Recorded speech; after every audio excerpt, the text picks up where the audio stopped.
اعوذ باللہ من الشیطان الرجیم بسم اللہ الرحمن الرحیم۔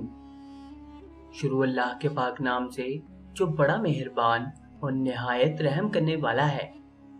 سرور کونین صلی اللہ علیہ وسلم کے پیارے غلاموں، السلام علیکم۔ صبح صادق کے دھندلکے میں، روشن اور گرم دوپہر میں، سرمئی شام میں، اور پھر رات کی تاریکی میں روزانہ دنیا کے گوشے گوشے میں ایک آواز بلند ہوتی ہے۔ یہ آواز 14 صدیوں سے اسی تسلسل کے ساتھ بلند ہو رہی ہے۔ ہر دور میں اس آواز نے یکساں کلمات ادا کیے ہیں۔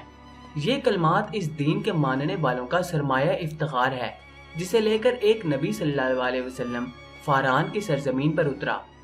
ان کلمات میں وہ رب و جلال ہے جو بڑے بڑے جابروں کے دلوں کو اسیر کر لیتا ہے۔ اللہ سب سے بڑا ہے، اللہ سب سے بڑا ہے۔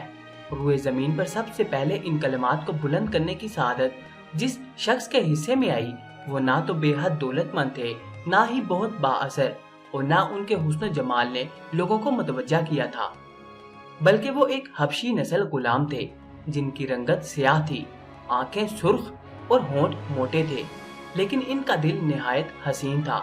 یہ غلام جنہیں اللہ تعالیٰ نے عزت و شہرت کی بلندیوں پر فائز کیا، حضرت بلال بن رباح رضی اللہ تعالیٰ عنہ تھے۔ آپ رضی اللہ عنہ کو نہ صرف دنیا کے پہلے مؤذن ہونے کا اعزاز حاصل ہے، بلکہ آپ رضی اللہ عنہ حضور علیہ الصلوۃ والسلام کے خادم خاص بھی تھے۔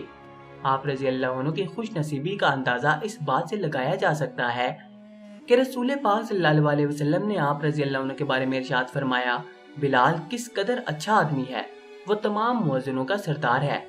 بلال کی کنیت ابو عبداللہ تھی، والد کا نام رباح اور والدہ کا نام ممامہ تھا۔ آپ رضی اللہ عنہ حبشی نژاد غلام تھے۔ آپ رضی اللہ عنہ مکہ میں پیدا ہوئے۔ آپ رضی اللہ عنہ کی پرورش قریش کے مشہور قبیلے بنو جمع میں ہوئی۔ یہ عجیب اتفاق ہے کہ رسول اللہ صلی اللہ علیہ وسلم کے 3 مؤذنوں بلال، ابو مخدورہ اور عمرہ ابن کلثوم نے مکے کے اسی قبیلے میں پرورش پائی۔ حضرت بلال حبشی رضی اللہ عنہ مسجد نبوی کے ہمیشہ مؤذن رہے۔ شروع میں وہ ایک کافر امیہ بن خلف کے غلام تھے۔ حضرت ابوبکر صدیق رضی اللہ عنہ نے انہیں خرید کر آزاد کر دیا۔ اسلام لانے کے بعد انہیں طرح طرح کی تکلیفیں دی جاتی تھی۔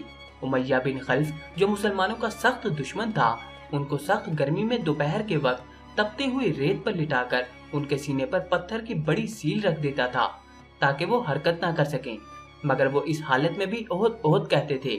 انہیں مکہ کے لڑکوں کے حوالے کر دیا جاتا کہ وہ ان کو گلی کوچوں میں چکر دیتے پھرے، اور یہ تھے کہ اللہ ایک ہے کی صدا لگاتے۔ اس کا انہیں یہ صلہ ملا کہ حضور اکرم صلی اللہ علیہ وسلم کے دربار میں مؤذن بنے، اور سفر خضر میں ہمیشہ اذان کی خدمت ان کے سپرد ہوئی۔ یہ کامل عشق و محبت کا جذبہ تھا جو بلال رضی اللہ عنہ کو کسی وقت بھی اپنے محبوب آقا سے جدا نہ ہونے دیتا تھا۔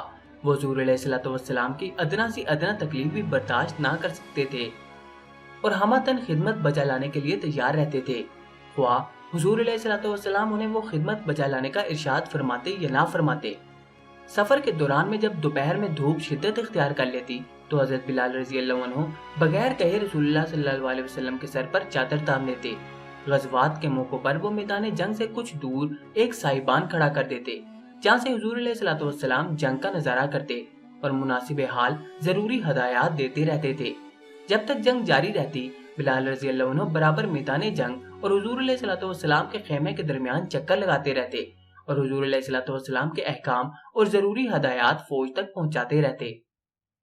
جب رسول اللہ صلی اللہ علیہ وسلم فاتحانہ شان سے مکہ میں داخل ہوئے تو آپ صلی اللہ علیہ وسلم نے بلال رضی اللہ عنہ کو حکم دیا کہ وہ کعبہ کی چھت پر کھڑے ہو کر اذان دیں۔ جس وقت بلال رضی اللہ عنہ کی آواز بتہائے مکہ میں گونجی اور اشہد لا الہ الا اللہ کے الفاظ ان کے منہ سے نکلے تو مشرکین کے دل رنج و الم سے بھیگ گئے۔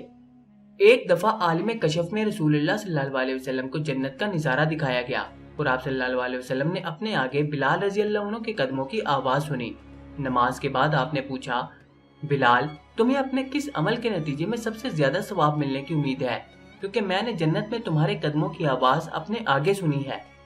حضرت بلال رضی اللہ عنہ کی کثر نفسی دیکھیں کہ اس وقت نہ انہوں نے اپنے زہد و قناعت کا ذکر کیا، نہ جہاد فی سبیل اللہ کا، نہ ان تکالیف و مصائب کا جو آپ رضی اللہ عنہ کو راہ حق میں اٹھانی پڑی اور جنہیں آپ رضی اللہ عنہ نے بڑے صبر و استقلال سے برداشت کیا اور نہ اپنی اطاعت و فرما برداری کا، بلکہ صرف یہ کہا، میں نے اسلام کے دوران کوئی ایسا غیر معمولی عمل نہیں کیا جس کی بنا پر میں بارگاہ خدا سے خاص ثواب کا مستحق ٹھہرایا جاؤں۔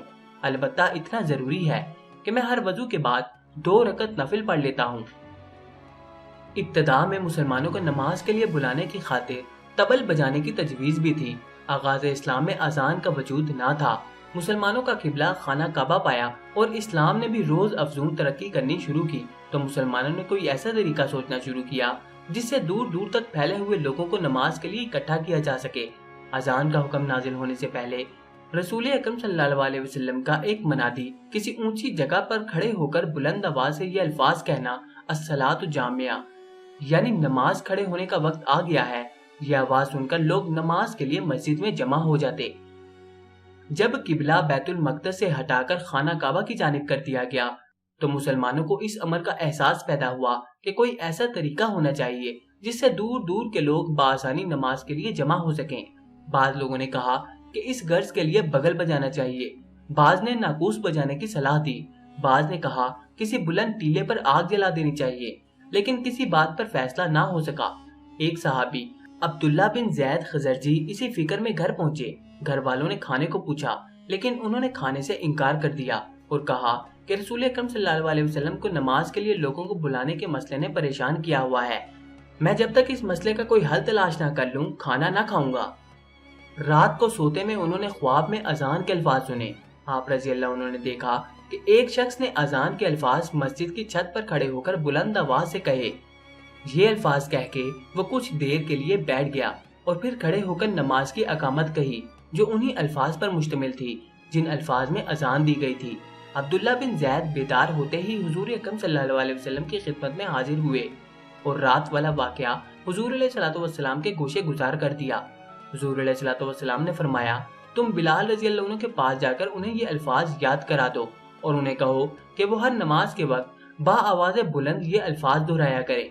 جب پہلی بار حضرت بلال رضی اللہ عنہ کی زبان سے یہ الفاظ نکل کر مدینہ کی فضا میں گونجے تو پھر حضرت عمر رضی اللہ عنہ رسول اکرم صلی اللہ علیہ وسلم کی خدمت میں حاضر ہوئے اور عرض کیا، یا رسول اللہ صلی اللہ علیہ وسلم، میں نے بھی آج رات خواب میں ایک شخص کو بینہ یہی الفاظ کہتے سنا ہے۔